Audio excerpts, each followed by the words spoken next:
Here are the latest numbers on the pandemic in the 9-county Kansas City area. 536 new cases today, the biggest daily jump since the pandemic began and higher than the daily case number yesterday and the day before.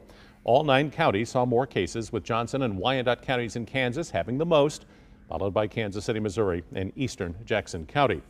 Kansas is one of 18 states on a White House coronavirus task force list of red zone states. That's because there's been a jump in cases in Kansas in the last week, with Johnson County having the most new cases in the last 3 weeks. The Johnson County, Kansas health director says they're seeing more cases among young people. We continue to see the increase.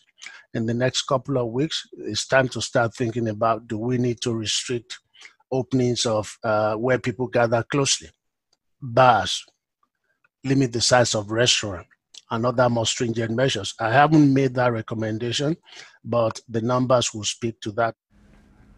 The Johnson County, Kansas Health Department has gone from seeing fewer than 20 cases a day to now more than 100 cases a day.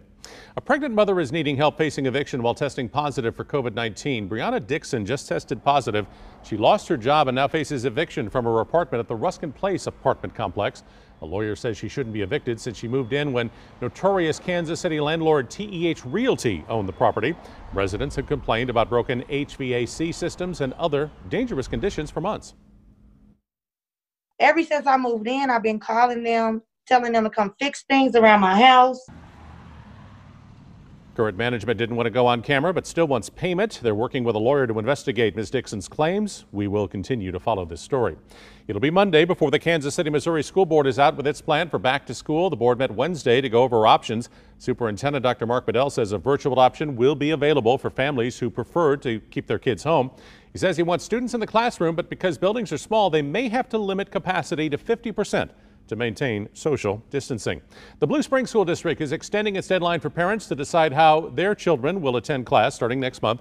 They've been given the option of in-person class or virtual learning. The deadline was today, but it's now been moved to Wednesday. And positive COVID-19 cases are rising in 39 states, more than 71,000 new cases each day nationwide. ABC's Rena Roy says some hospitals are filling up. Heartbreaking scenes unfolding across the country as the coronavirus continues to hammer the U.S. This 90-year-old man in Florida dressed in full protective gear to say his final goodbyes to his wife of nearly 30 years. The virus also taking the life of this 47-year-old mom of triplets. That was the hardest thing.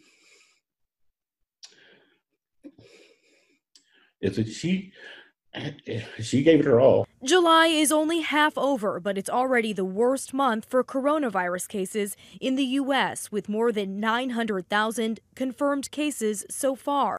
Deaths from the virus climbing in at least 26 states, and hospitalizations are rising in 34 plus Puerto Rico. Arizona battling a staggering daily positivity rate of 25%. Its ICUs 90% full. Florida with nearly 14,000 new reported cases in just one day. Teams of military medics are deploying to California and Texas to help hospitals overwhelmed with COVID patients. Rena Roy, ABC News, New York. Many retailers are now making wearing a mask mandatory for customers, including Lowe's, CVS, Target, Kohl's, and Walmart.